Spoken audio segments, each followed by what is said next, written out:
We're speaking with the Nationals candidate for the seat of Mildura, Jade Benham. Jade, good to have you back with us again. Yeah, thanks for having me, Ricky. It's a pleasure to be back. Yes, you're out at pre-poll, pressing the flesh for every vote you can get.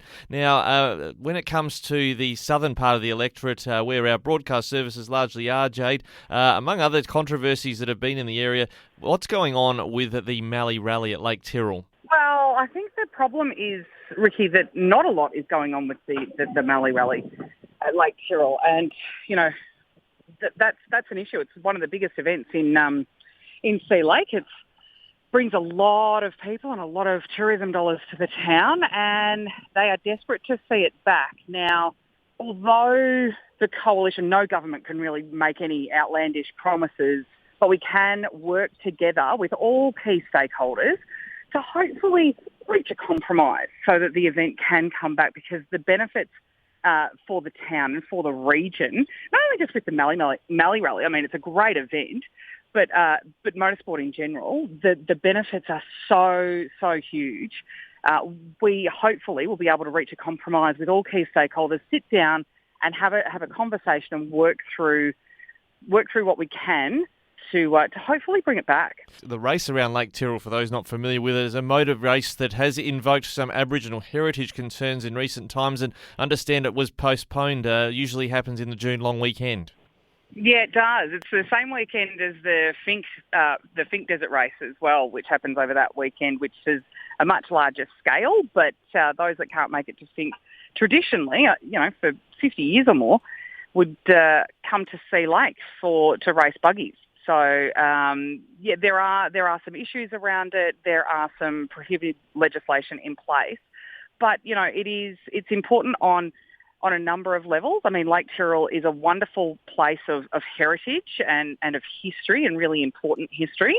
And I think people need to learn about that and be educated about that. It's really important as Australians. But the Mallee Rally also is a great event for the people of Sea Lake, and they're desperate to see it back. So I'm hoping that, we can work together, should the coalition form government, that we can actually get the key stakeholders around a table and work together to bring it back. Now, looking a bit further south of Lake Tyrrell, looking in Yarriambiack and the rest of Bull Oak Shire, just what are some pledges the National Party and opposition have made for the voters in that part of the electorate? Well, I mean, we've pledged the Donald Football Club, of course, have been wanting some new facilities out there on the second oval. I was actually over there the other day with Donald 2000 and the Chamber of Commerce, and they have a magnificent sporting facilities there, and obviously hockey is very popular over in the North Central Football League too, so we've made some pledges over there. We have got the announcement that we made last week, as well as Birchip Cropping Group, and I know that's not in Yarriambiack, it's still Bull Oak, but we did pledge $5 million for the Birchip Cropping Group, and now that has a much wider spanning benefit to the entire region than just their local government area and just Birchip, of course. Birchip Cropping Group have been going 30 years now. I was at their dinner a little while ago. They are doing some brilliant work. We have some of the most innovative farmers in the country in this region. Birchip Cropping Group are to thank for a lot of that innovation, that research and development. So we've pledged $5 million, should we form government, to fund their Nexus project, which is a project that as soon as I'd seen it and read it, I got really excited about and worked with our leadership group to push this through and to be able to fund the whole lot. So that's my big pet project at the moment, because the benefits, again, are so substantial for the entire region and ultimately agriculture in this country.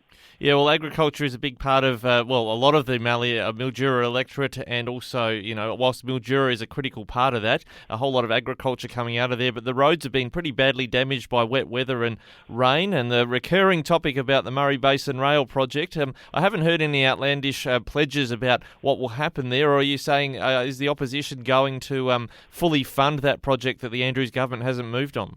No. We had pledged, there was a lot of funding already going to this project. What we are going to do, though, is commit $5 million to actually get stuck into the Murray Basin Rail project, pull it apart and look at what needs to be done to complete the Murray Basin Rail project in its original scope. But further to that, the roads, this is not a new issue. Our roads have been a problem for a long, long time, and it's just been amplified now by all the water around. So the Coalition have pledged $10 billion over 10 years. That's $1 billion a year for the next 10 years to go into the roads maintenance program so that we can bring our roads back up to scratch to where they need to be. They need to be able to carry the size of the trucks that they are at the moment. That is vitally important until we can get them onto rail.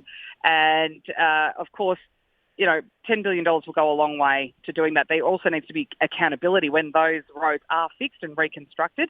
We've come up with a policy to maintain accountability in the work that is done, which is also vitally important, so they don't fall to bits as soon as they've been fixed. Well, we've seen commentary from the Bull Oak Shire about this no betterment policy, which basically means if they get money from governments, especially when they've been damaged by flooding, they can't restore it to any condition better than what it originally was. They're saying they need some help to get state and federal funding rules changed so they can actually upgrade the roads so they are less likely to deteriorate in weather conditions in future.